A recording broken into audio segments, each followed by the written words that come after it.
श्री शिवाय नमस्तोभ्यम दोस्तों, मेरे चैनल में आप सभी का स्वागत है। आज हम आपको वीडियो में शेयर करने वाले हैं 26 अक्टूबर को बृहस्पति प्रदोष व्रत पड़ रहा है।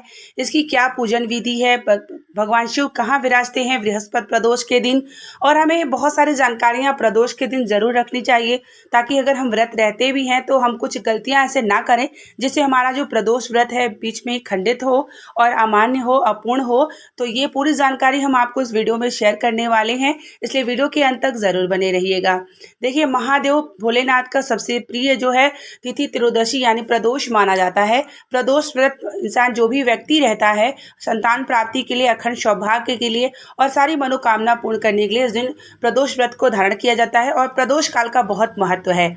प्रदोष जो है 26 अक्टूबर को पड़ रही है, जो कि बृहस्पतिवार के दिन पड़ रही है। तो हर जिस भी वार को भगवान शिव का प्रदोष व्रत पड़ता है, भगवान शिव अलग अलग स्थानों पे विराजते हैं। तो बृहस्पति प्रदोष यह पड़ा है, तो बृहस्पति के दिन जो प्रदोष पड़ता है भगवान शिव नीलकंठ पे विराजते हैं। प्रदोष काल की पूजा प्रदोष काल में ही होती है, क्योंकि दिन में पूजा इसकी, जैसे कि अगर आप व्रत रहते हैं तो सुबह स्नान करने के बाद सूर्य भगवान को जल समर्पित करने के बाद भगवान शिव के सामने आप संकल्प लेते हैं। उसके बाद जो उनकी पूजन होती है, पुस्तक कथा होती है, वो प्रदोष काल में होती है। प्रदोष काल का बहुत महत्व है। प्रदोष के दिन बहुत सारे शिव महापुराण के उपाय भी किए जाते हैं। और जब भी हम प्रदोष व्रत रहते हैं तो अगर हम 1 वर्ष तक पार्थिव शिवलिंग निर्माण करके पूजन और विसर्जन करते हैं, हमारी कैसी भी मनोकामना होती है महादेव जरूर पूर्ण करते हैं।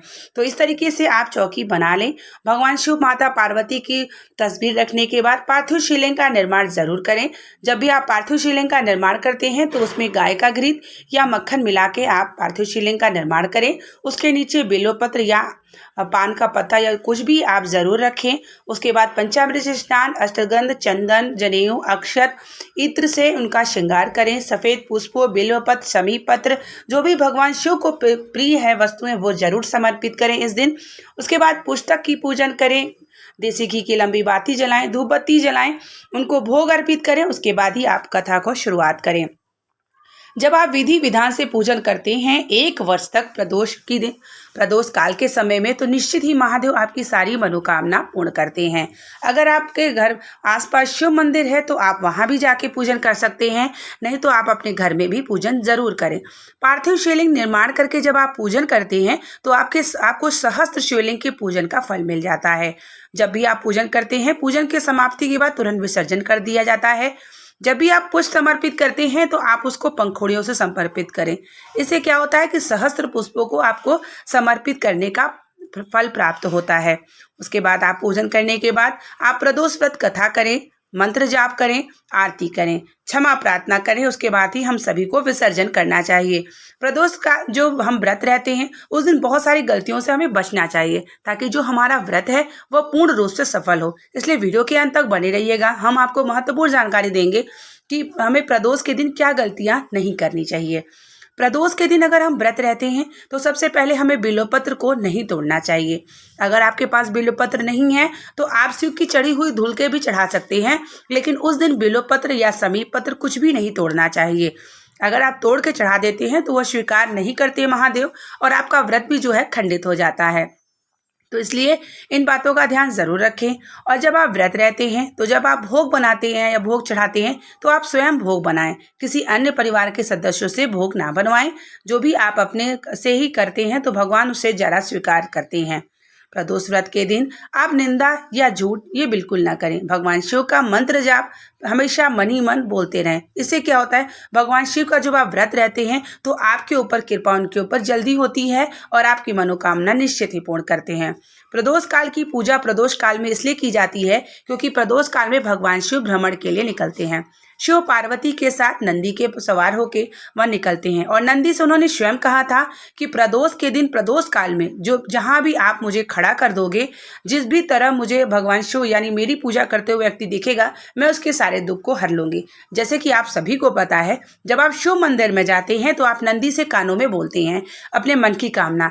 तो जब नंदी सवार होकर भगवान शिव शिव को लेकर निकलते हैं तो नंदी का यही होता है कि वह जो भी व्यक्ति उस दिन पूजन करता रहता है प्रदोष काल में, या शिव मंदिर में या अपने घरों में या अपने मेन द्वार पे दिया भी जलाया होता है, तो भी भगवान शिव अगर उनकी दृष्टि उस द्वार पर उस व्यक्ति पर पड़ती है तो उसके समस्त पापों को समाप्त करके उसे मनवांछित फल की प्राप्ति निश्चित ही कराते हैं।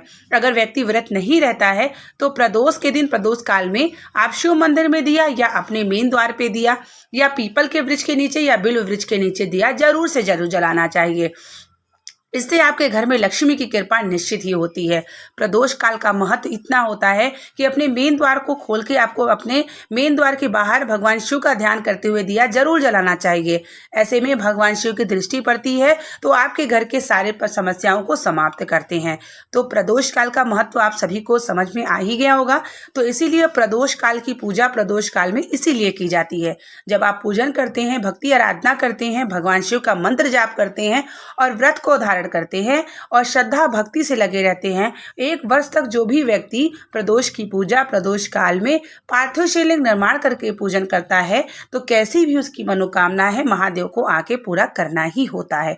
मैं स्वयं प्रदोष का व्रत करती हूँ, पार्थिव शिवलिंग का निर्माण करती हूँ, विसर्जन करती हूँ और मैं भी अपने पुत्र की कामना, यानी पुत्र है मुझे, पुत्र की स्वास्थ्य के लिए मैं इस व्रत को धारण करती हूँ। शिव महापुराण की कथा के अनुसार पूज्य गुरु जी कहते हैं कि जो भी व्यक्ति प्रदोष के दिन प्रदोष काल में शिव मंदिर में जाके दुख दरिद्र दहन स्तोत्र का पाठ करता है, उसके सारे दुख, आप अगर 6 प्रदोष भी यह नियम बना लेते हैं तो निश्चित ही महादेव को समाप्त करना पड़ता है। प्रदोष का महत्व प्रदोष काल के समय अति अत्यंत होता है। अगर आप व्रत धारण नहीं करते हैं तो कुछ नियम का पालन कर लेते हैं तो निश्चित ही महादेव आपके ऊपर कृपा जरूर करते हैं। अपने मेन द्वार पे दिया, शिव मंदिर में दिया जरूर जलाना ना भूलें और प्रदोष काल में भगवान शिव की आराधना जरूर करें। डमरू बजाएं, आरती करें, शंखनाद करें, भगवान शिव का ध्यान करें। इस तरीके से अगर आपने पूजन विधि कर ली है भगवान शिव की, माता पार्वती की प्रदोष काल में, तो निश्चित ही महादेव आपके समस्त पापों को समाप्त करके मनोवांछित फल की प्राप्ति।